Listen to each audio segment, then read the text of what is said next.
Yeah. Thank you so much. I'm going to stand around here because I find that when you're 5 feet tall, you just look like a pair of eyes sticking over a podium. So my name is Dara Aisner. I am coming to you from the University of Colorado. And for those of you who haven't seen me around in this particular arena, I've been very active in the intersection of the FDA proposed regulatory, now final regulatory schema, and activities designed to push back on it. My disclosures. My disclaimers, different from disclosures. Number one, I'm not a lawyer. I'm not giving you any legal advice about what to or not to do in your lab. I'm also not speaking for the University of Colorado. I'm speaking for myself as an individual, as a scientist, as a pathologist, as a laboratorian, and as a cancer patient. So with that, I'm going to tell you that we're going to start with just an arm raise poll. Raise your hand if you are involved in LDTs at your organization in any way. That's pretty much exactly what I expected. Okay, keep them up if you're involved in more than 10. Yep, that's pretty much what I expected. Keep them up if you think more oversight of LDTs is a good thing. Yep, I think medicine has changed and there are ways that things can be better.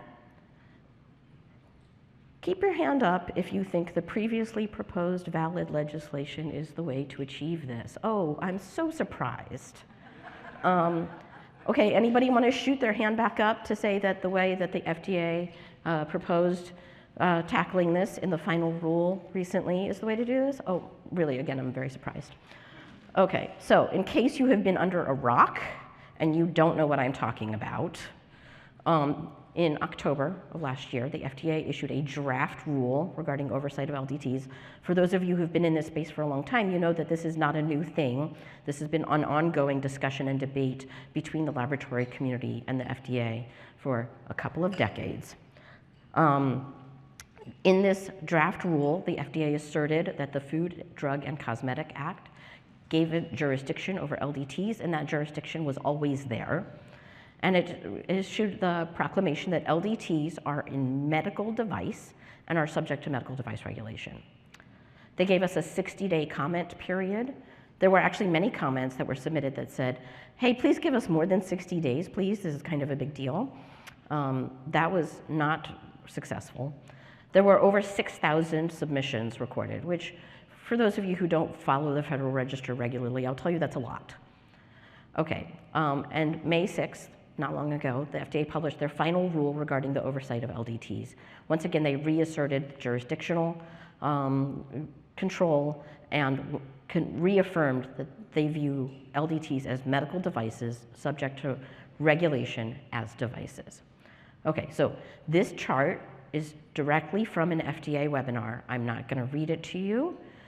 I think anybody who has been following the FDA has heard some about their rationale. And the quick version is they say, oh, well, back when we decided that enforcement discretion was the way to go, LDTs were much simpler, they were much smaller, and they were used at a smaller scale. And that's very different than how things are today. And as a result, the FDA's assessment is the risks associated with LDTs today are therefore much greater than they were at the time FDA began implementing the MDA. That's the FDA's position. I'm not stating that. Okay. Now, as alluded to in my title, I think one can think of this as hammers and nails and carpenters. And if you're a carpenter, everything's a nail. And the FDA has been working with device and drug regulation for a long time. It has pathways for this. The PMA, 510K, de novo pathways are things they're very used to, and they know how to apply them to drugs and devices. So if you're a carpenter and you have the PMA, 510K, and de novo nails, you're going to use the same hammer. Therefore, should work for LDTs, no problem, right? Well, I think those of us in this room who really work in this space down at the level of, up to our knees know that that's not necessarily the case. So let's take a step back and talk about why. Why is this happening? So In 2015, the FDA published their white paper highlighting 20 cases. And I've quoted from you here what I just read to you off of the FDA's table. The risks associated with most LDTs today are therefore much greater than they were at the time the FDA began implementing the MDA. There are other pieces of data that go into this assessment from the FDA, but I would argue to you that there is just one problem with this approach, which is that the plural of anecdote is not evidence. So, what does evidence look like in this setting?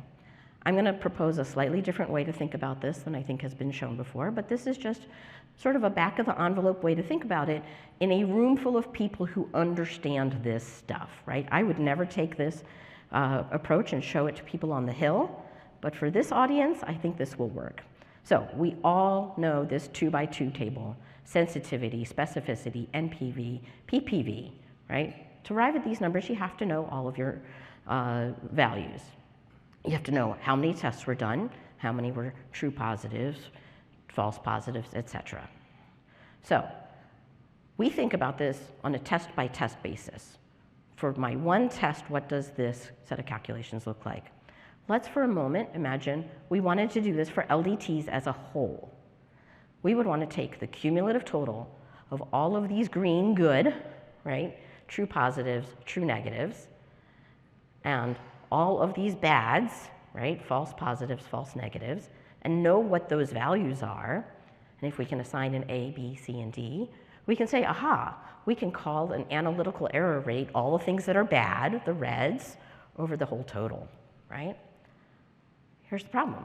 We don't have any of this information. This data does not exist. What's more important than whether or not that data exists is whether or not there is actually any comparative value to the FDA review process. So what does bad over all LDT versus bad versus all FDA look like? Is there a meaningful difference between these two sets of assessments for what constitutes accuracy in testing? On top of that, everyone in this room, I think, is very familiar with the concept that pre-analytical phase actually accounts for more errors than any other phase. So, in addition to the challenges of the fact that we don't have these numbers to begin with, we would then have to figure out how to parse these numbers away from everything that derives from a pre-analytical error. Now, those numbers I just cited to you don't exist. We don't know those numbers. But we do have data on proficiency testing. There's lots of data on proficiency testing. I'm highlighting here some of the oncology-centric proficiency testing because we're at CGC.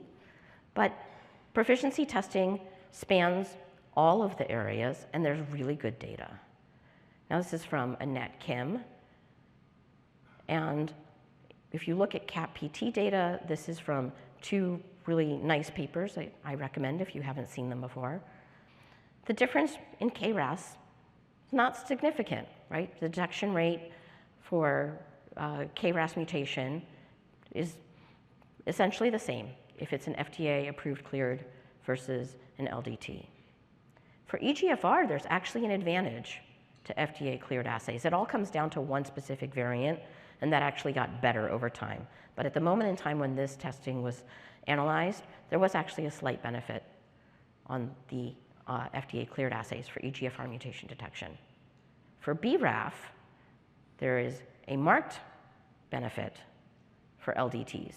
We all know why this is, right? We all know. V600K, we've all been there. We all know this, right? But what this tells us is what everybody in this room knows, which is that there is no such thing as a perfect test, right?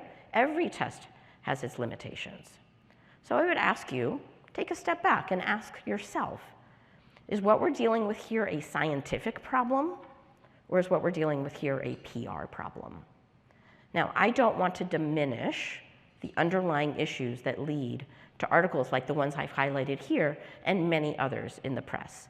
These are all legitimate things that scare people, that make people uncomfortable about the testing they're receiving, that make it challenging for them to make their medical decisions. I don't want to diminish that in any way.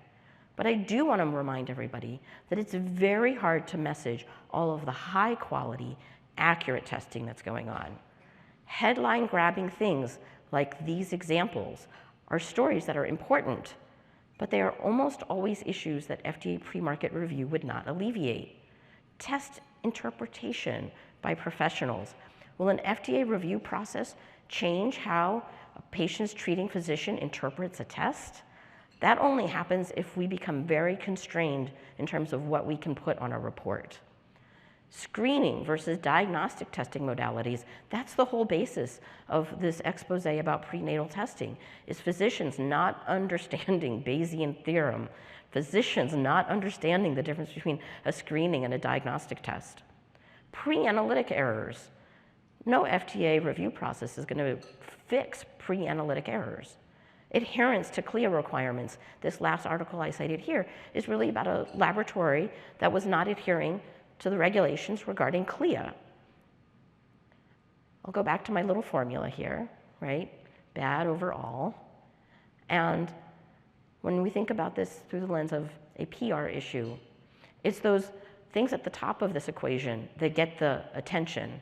The magnitude of the A and the D, the green, get really underrepresented.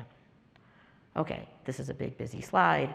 There are obviously lots of concerns with the FDA final rule. This is a brief redux. I don't know if you guys get my slides or not. I'm happy to share this with whoever. Please read this at your leisure. There are lots of issues. Now, the FDA's final rule came out in May. Did you read all 528 pages? Anybody read it? I did. I didn't read the reference lines.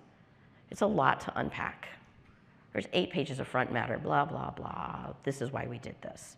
There's 20 pages of background, one about the legal authority, 51 pages about their phase-in and enforcement discretion, and 402 pages of responses to comments. Now, I would encourage you that if you were going to read anything, pull out this document and skim through those 402 pages. I can quote for you a refrain. Quote, "The FDA disagrees that, ... is a very common refrain in those 402 pages of responses to comments. But wait, there's more Ginsu knives just for you.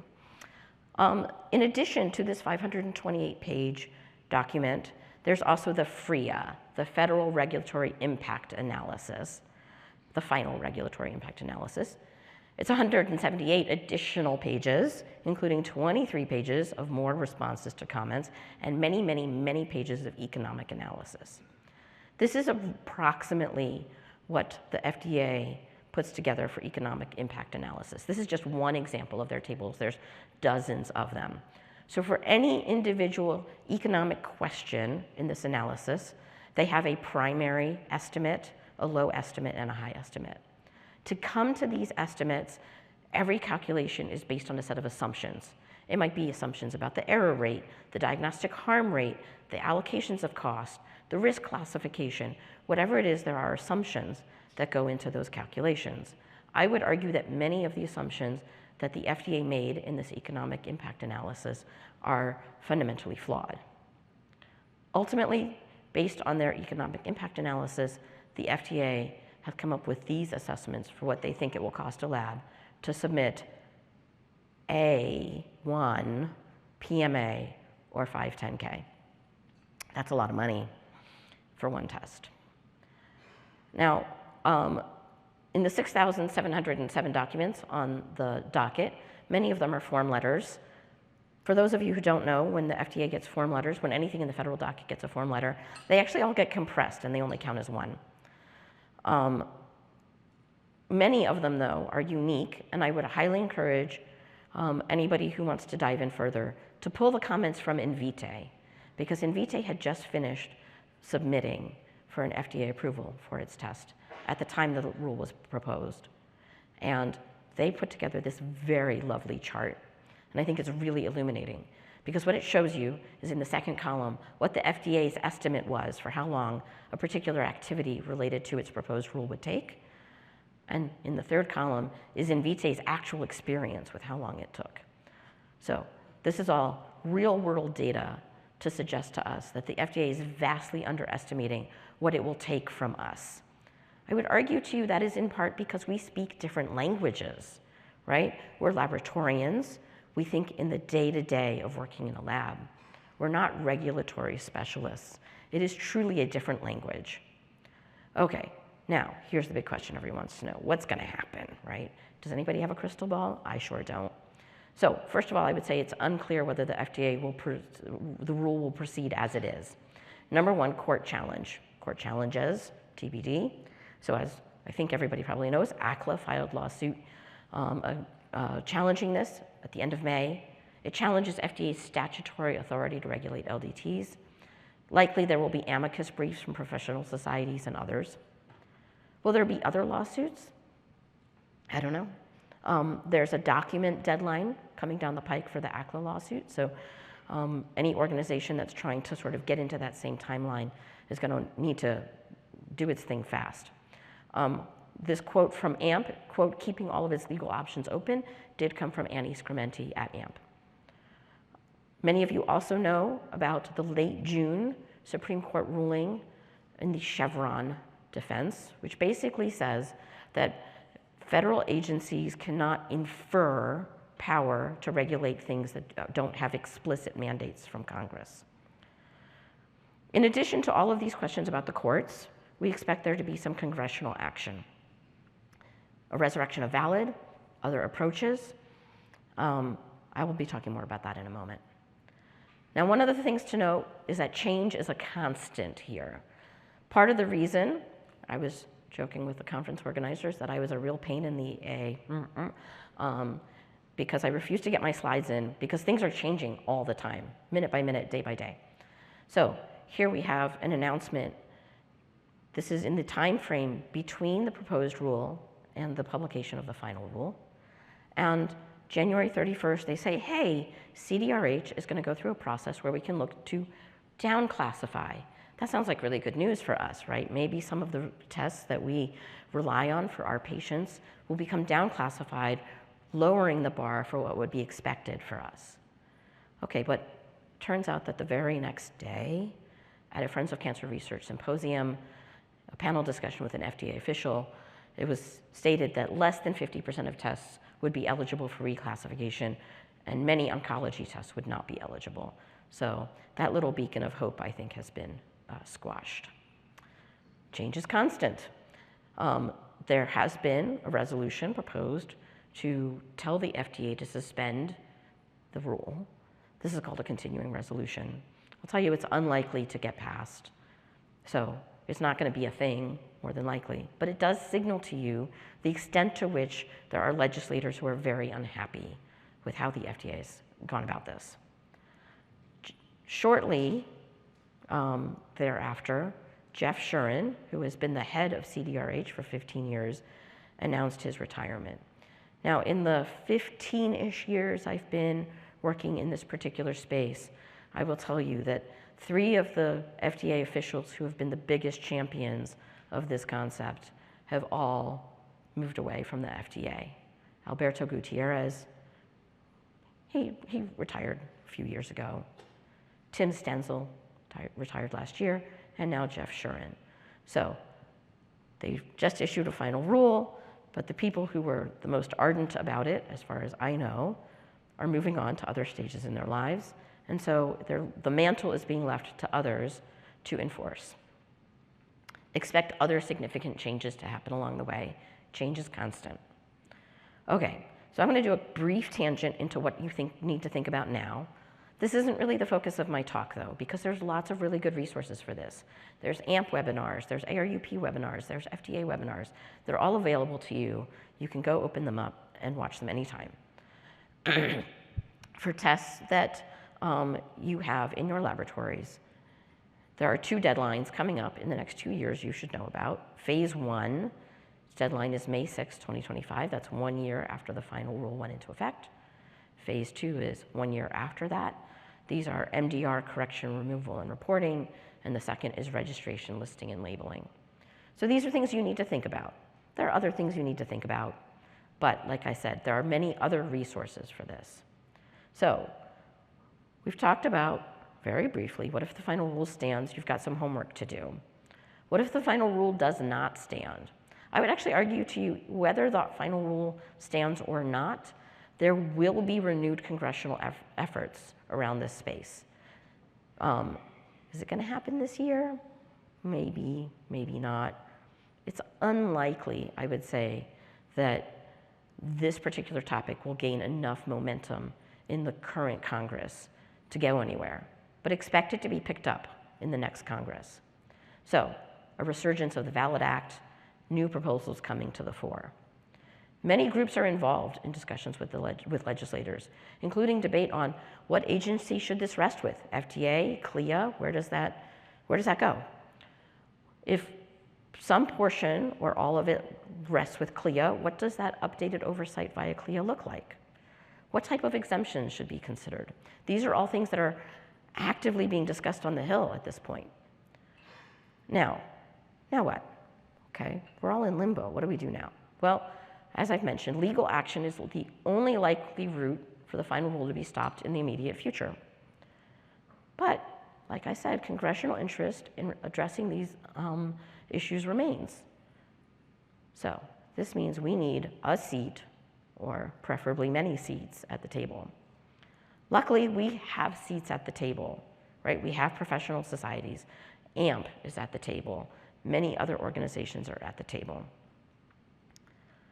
One particular organization might be more than this thing actually is the Academic Coalition for Effective LDTs, ACE-LDTs. This is literally a grassroots group that formed out of a letter writing campaign. It is composed predominantly of pathologists and laboratorians, like you guys, who practice laboratory medicine predominantly at hospital and health system-based labs and academic medical center labs. This quote I put from you here is from the ACE-LDT submission to the congressional docket related to a hearing. ACE-LDT believes that the consequences of LDT regulation that is unnecessarily or disproportionately burdensome and inhibits innovation will be most drastically felt by the patients who will experience reduced access to testing, higher cost of testing, fewer choices regarding their medical care, and that such an approach will exacerbate healthcare disparities. For all of you who work in any setting that includes a safety net care, you know that the testing that you offer that we know isn't going to get reimbursed is the most at risk. Now, this grassroots organization, ACE-LDT, is committed to ongoing dialogue with legislators to identify advantages and disadvantages of various proposals. We do have a seat at the table. We actually met with representatives from DeGette and Bouchon's office, the co-sponsors of VALID, earlier this year. So what has this grassroots organization done? Well, with the help of the Carmen Group, a consulting lobbying group in DC, and Bill Signer from that group, in late 2022, ACE-LDT held 75 meetings with 65 congressional offices and 1 meeting with OMB, that's a branch of the White House if you don't know. Now, what was happening in late 2022, this is when VALID was gaining the most steam, and it was getting ready to be incorporated in a federal appropriations budget. You know those budget things that happen, right, that get slipped in right in the nick of time to prevent the government from shutting down? Well, VALID was going to get slipped into one of those. The AAMC has credited this organization with substantially contributing to VALID being eliminated from that appropriations bill. In 2024, just in March, ACE-LDT was invited to participate in a House ANC hearing on the FDA rule, which at the time was proposed. And so here you can see a shot of the hearing, which included a representative of ACLA, the organization that has since filed a lawsuit, AdvaMed, CAP, Friends of Cancer Research, and ACE-LDT, that's me. Okay, so I'm going to pivot and talk to you about what does this community need to do as we think about the next steps that are really going to be about having these conversations with legislators about what we think this should look like. I did have my hand raised when I asked who thinks that it's a good thing to have increased regulation of LDTs. I do think that there are ways that the lack of oversight is being manipulated and utilized in not awesome ways.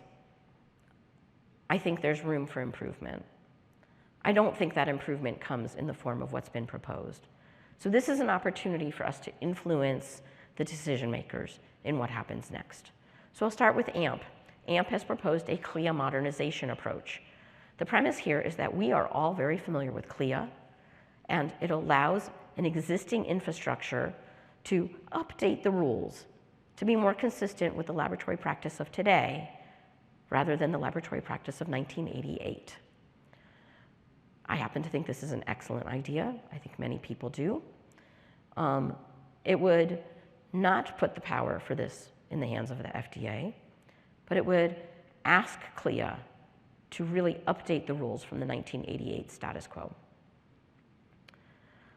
Now, I'm going to move away from AMP's proposal and talk to you about what ACE LCD has proposed to legislators as good fundamental tenets of LDT oversight that can be sensible, right?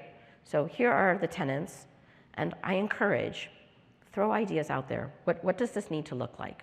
Number one, predictability, right?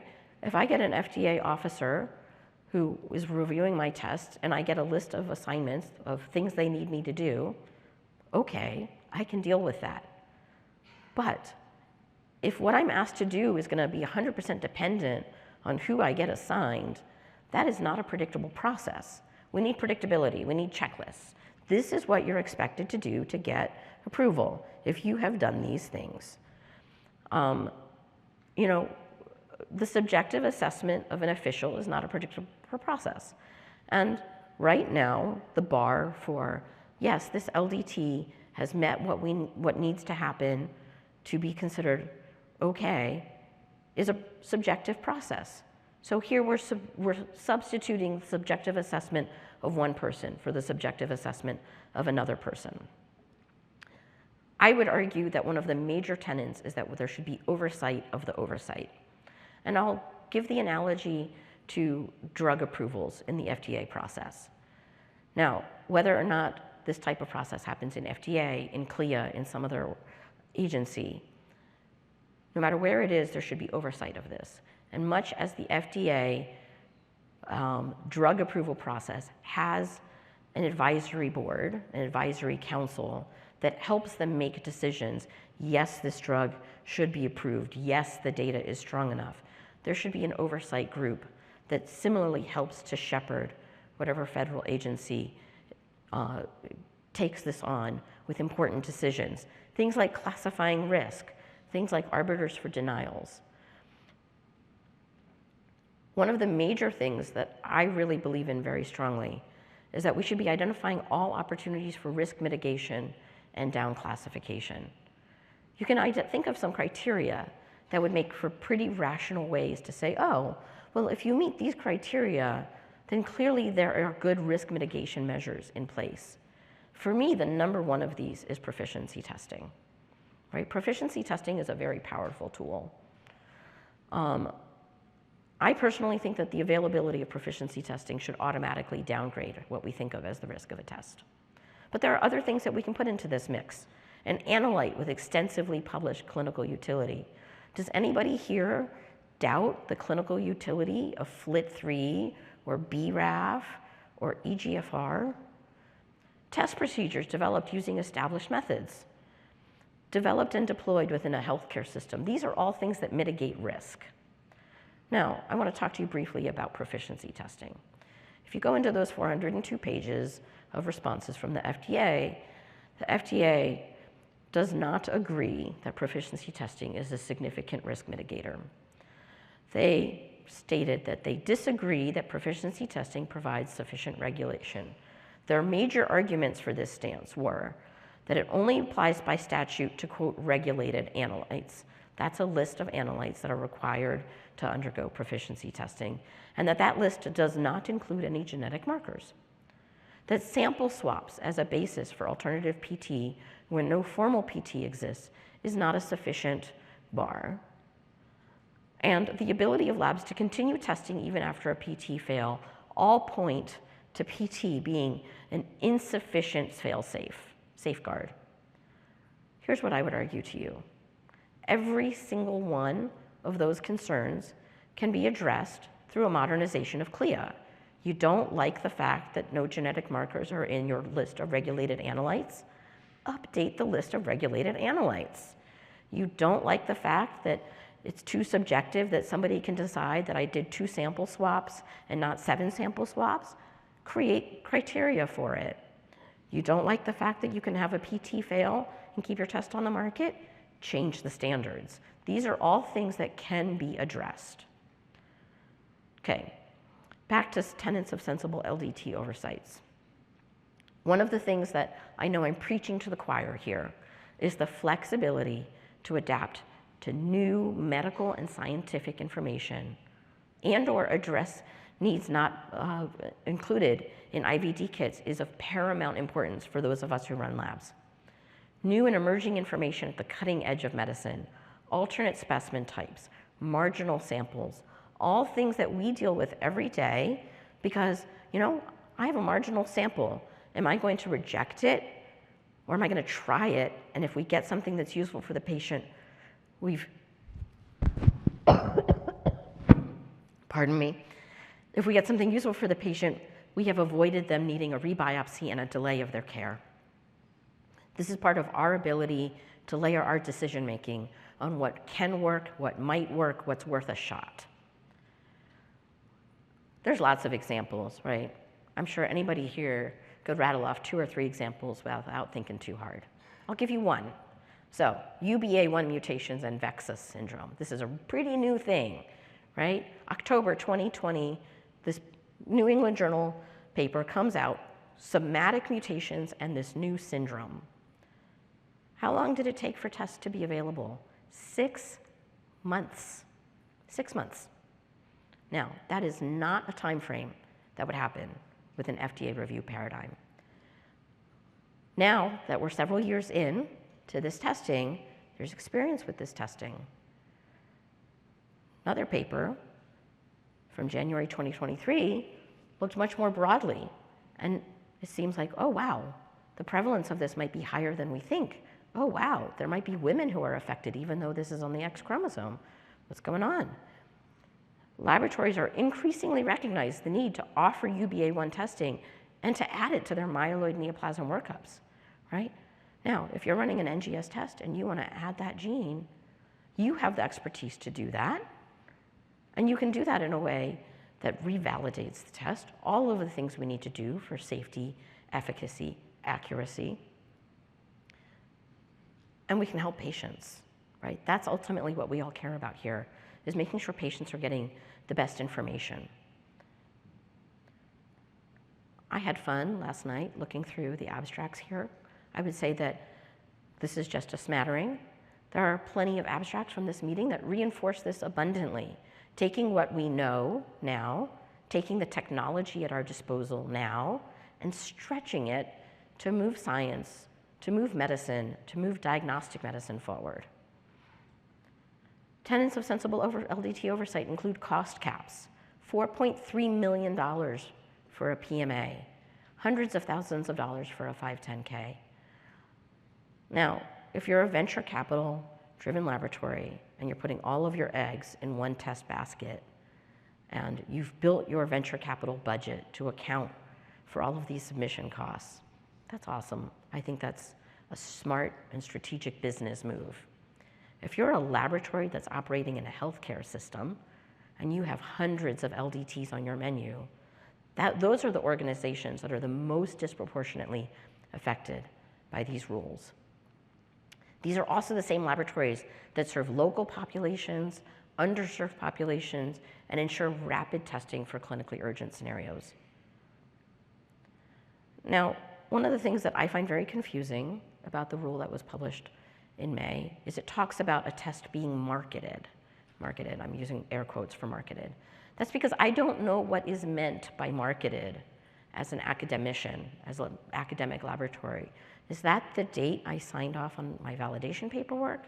Is that the date I put it on an orderable menu? Is that the day I sent an email out to a bunch of clinicians that said, hey, we can do this new test now? What does marketed mean in a setting that doesn't have a marketing force? Marketing a test in a healthcare system is different than marketing a test from a company. So what does this mean? One of the other tenets that I think is really critical is to acknowledge expertise. Test validation is science, and it's also art, and experience goes a long way. Now, the example I will give you, having never done a New York State Department of Health submission, going strictly from what I know from reading, is that they take the experience of the laboratory into account when reviewing submissions. If this is the first time you've submitted something to New York State, they're gonna turn over every rock. But as they learn what your facility is with their expectations, that starts to dial back. And they learn, and you learn together. And so it creates a system that takes into account that level of expertise. Any oversight agency's guidance should appropriately reflect the discipline. This gets back to what I was saying about we speak different languages. I mean, really, we speak different languages. And if you look at the FDA guidance, there are things in there that I've been reading for years, and I'm still not entirely sure what is meant. If there's a submission that I need to send in to FDA, CMS, CLIA, whatever the agency is, it really should be written in language that accommodates to us. We shouldn't be asking a whole industry to learn a new language, to everybody do the same set of learning to submit to an agency. We should be asking the agency to meet us halfway and learn our language to help us submit what they need in ways that we understand. Clear definitions. I got to this with the term marketing. But let's talk about adverse events. There's all of this question about adverse event reporting. There's a problem here, though. I can tell you what an adverse event is with a pacemaker, right? If a pacemaker doesn't work, you know what happens. What is the line that talks about when an assay issue translates to an adverse event? Every test has a false positive and false negative rate. Even if they're vanishingly small, they're there. At what point is something that you naturally expect in the statistical understanding of your test to happen an adverse event? One of the major things that I think is a push for us as a community is to really elaborate that there are many alternate approaches that have not been explored. I use the analogy that we have an anthill, and we've decided to pull out a bazooka to zap this anthill, when in fact, we should be looking at, well, is there some ant spray? Can we dig up the anthill, relocate it? I don't know how one handles an anthill, but the point being that you don't need to jump immediately to the bazooka. So one alternate approach is, instead of investing millions and billions of dollars in a paperwork process, let's invest money in reference materials and proficiency testing. That's actual proof as opposed to paperwork. Increased reliance on blinded sample testing. Proficiency testing, I've already said this, I'm a very big believer that it is actually a very nice fail-safe. People who argue that it isn't, they say, oh, well, those are softball samples. They don't really challenge the system. Fine. If you think that's the case, let's increase the stringency of it. Let's invest in making these materials something that help create the level of assurance that people want. Individual credentialing. And this isn't a very popular idea, and I'm not saying I support it. I'm just saying it's an idea, and it hasn't been looked into. If you're a physician and you want to write for controlled substance, you have a DEA license. And guess what? If you abuse that privilege, it gets taken away from you. Similar structure could be set up for being able to validate tests. Others, have we really thought of all of the alternatives here? I would argue no. So, should we be using a hammer? Should we be assuming that this is a nail and we need to use a hammer? Is this really more like a giant bolt and we need a wrench? Or is it a screwdriver and we just need to pick a different tool? It's going to be a little bit of a controversial statement here, but I will argue that if in medicine, if in laboratory medicine, we think of every issue as a nail that needs a hammer, it's the patients who are going to get screwed. I'm going to come back to this coalition. It's this grassroots organization, and we are committed to ongoing dialogue.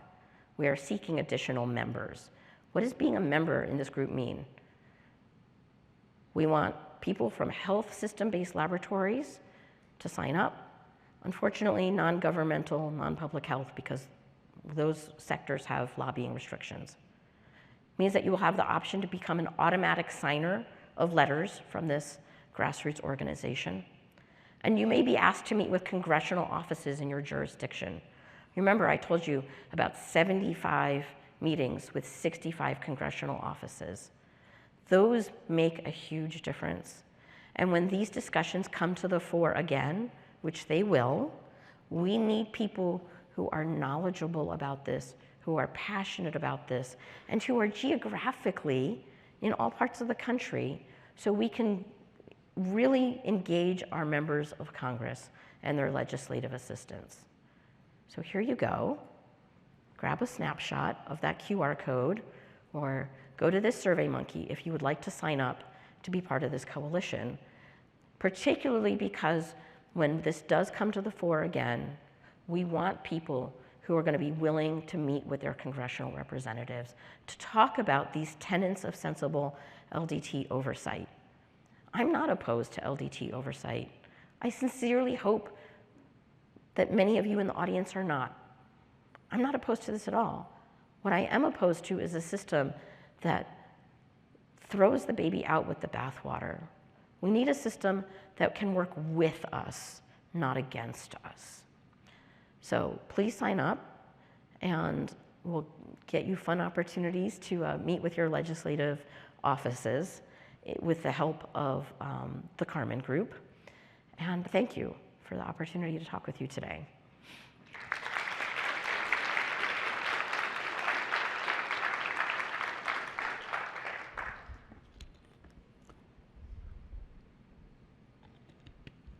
Thank you, Dr. Aisner, for this lovely and fabulous talk. We have approximately 11 minutes for questions. So if you have questions, please move to the microphones on both sides.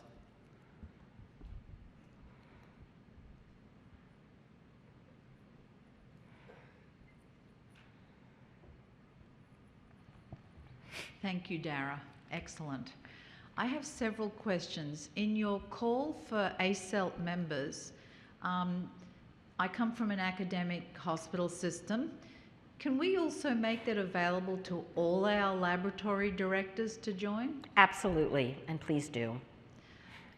Because I think it would be really worthwhile having some material to be able to go to them and say, join the cause, right? I mean, start with this QR code and distribute it. And, I think we all tend to focus on molecular technologies, but the reality is that the FDA rule is not unique to molecular in terms of its impact. It has a very far-ranging impact across the entire spectrum of laboratory medicine. And so to the extent that, chemistry, microbiology, there are all sorts of areas that are equally impacted. And, I come at this from a molecular perspective, but that's not the only perspective. And we want to make sure that when we get in front of those who are making decisions about this, that we bring all of those perspectives in. So should one of the people we be bringing with us an oncologist? Do you think that they're aware of the impact of this, the clinicians who use our tests? It's an interesting issue. So I'll start by mentioning that ASCO, the very, very large professional society for medical oncologists, as well as other subtypes of oncologists, is in support of the FDA rule. You know, I think the challenge here is that if you're a general practice oncologist and you're trying to keep up with all of the testing recommendations across the entire world of oncology, it's very hard to keep up with. So having something like a good housekeeping seal of approval goes a long way as a community oncologist to know that you've ordered something that can help you and to get something back in a way that is interpretable to you. I think many of our colleagues in our academic medical centers, our medical oncology colleagues, are unaware that their professional society supports a rule that will cut off their access to us. And so I think to the extent that you can educate your medical oncology colleagues, it's excellent.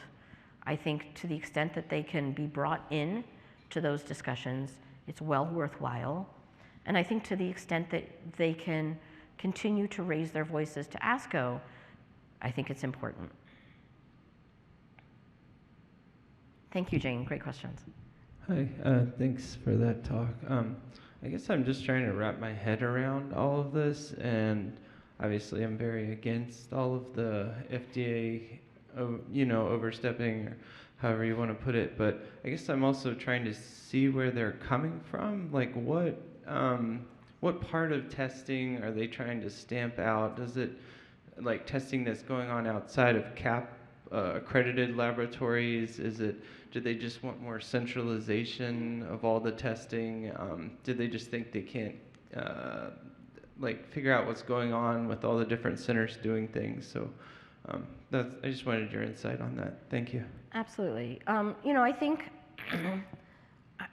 I'm not going to say that the FDA's motives are misplaced. I think their motives are pure, right? They perceive that there's a problem in the marketplace and they want to fix it, and I admire that. The challenge from my perspective is that I think really understanding whether there's a problem in the marketplace hasn't really happened yet, as I elaborated. And I think this concept that CLIA doesn't do X and the FDA needs to step in and do that X. So what is that X?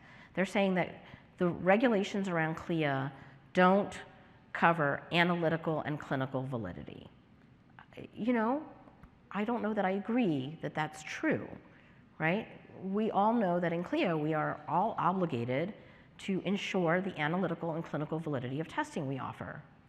I think the problem is that it's subjective, right? And there is truth to the idea that there are bad apples, right? Anybody here disagree with the idea that there are bad apples? Go ahead, raise your hand. I won't bite you, I promise. Right, we all know there are bad apples, right? Labs that come up with some newfangled test that hasn't, you know, it's not a BRAF or an EGFR, it's something new and different and they promise something, right? That doesn't always help patients. I would like to see those tests dealt with. I just don't want to be caught in the crossfire, right? So I think in large part, there are a couple of issues that the FDA perceives. One is tests that come up very much from a marketing perspective. Look at this new test that we offer. We can solve your patient's problem. Here you go. I'm a sales rep. Here's some shiny things for you. I'm not going to disagree that that's a problem. The other is what they consider to be inadequate analytical validation. And again, assay validation is science and art. For any of us who did training, you learn how to validate an assay. What do those standards look like, right? Yes, there are guideline papers out there. You can meet those guidelines as recommended in the papers, but I don't really have a checklist for what specific numbers of things, right? That's in part because as somebody who deals with the test every day, once we've done a bunch of validation experiments, I know the test, right? Like I can look at the data and go, oh, well, that's misbehaving. Oh, well, that's doing something weird, right? You know the data from the test really well. You interact with it. that allows you to bring a level of subjectivity to it, in my opinion, right? But what I consider to be sufficient information to consider a test validated isn't necessarily the same as what you say is enough to be considered validated. How many people here within your own lab have disagreements in your lab? Yes, I think we have enough data to consider this test validated. We all do, right? That's not because it's inherently something that is so hard that there's always going to be disagreements about it. It's because it's this combination of art and science, right? So I think it's really about these two big things. Tests that have unproven clinical utility, right? Like I said, we all know tests that have very well proven clinical utility. We've all seen tests that are like, oh, wow, that's interesting, right? And tests that have unclear analytical validity, and that really derives from the fact that while we learn how to do it, and yes, I feel really comfortable looking at the data from a test and saying, okay, I understand all of these performance characteristics, but I haven't really broken the test in this way yet. So let me figure out how to break it that way. Because that's actually how I view assay validation. I view it as my job is to break the assay, so that way I know where its breaking points are, and that way when I see data, I know where I'm falling off the rails, right? But not everybody has those same thresholds. And I understand that that would make somebody nervous, but we can fix that by establishing criteria, by being more prescriptive in what we think of as constituting a validation. I still think there's art to it. I don't want to be too prescriptive because there's art to it. But I think there's room for us to all acknowledge that it is currently subjective, that moving that subjectivity to a regulatory oversight is also subjective. I hope I answered your question. Thank you, Dara, for such an informative and much needed talk. And also, thank you for representing the laboratory professional community in the recent congressional hearing. Thank you. My question is, we talked a lot about molecular because of the vis-a-vis the audience.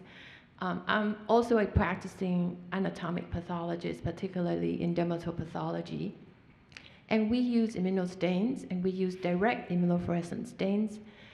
And could you address that? Because that's really the bread and butter of pathology, which are laboratory professionals.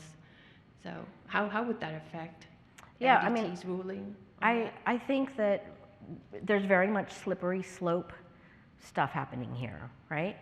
And some of this will come down to risk classification. Some of this will come down to other questions. So if you look at FDA's chart about what's different about LDTs today, one of their big concerns is the use of automation. Now, I find this a little counterintuitive because I actually think automation is a good thing for reproducibility, not a bad thing, or not a risky thing.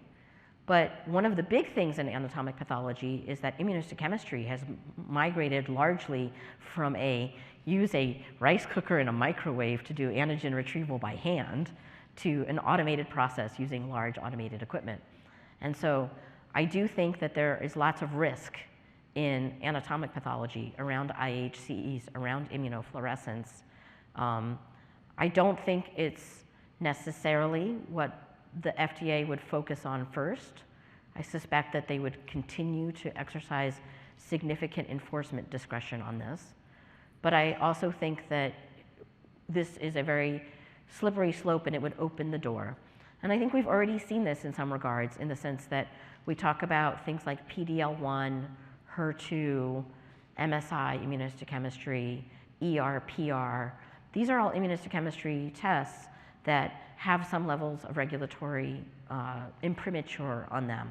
And the question then becomes, well, at what point is an immunohistochemistry test something that the FDA thinks is riskier than, say, a diagnostic immunohistochemistry for a cytokeratin or a transcription factor?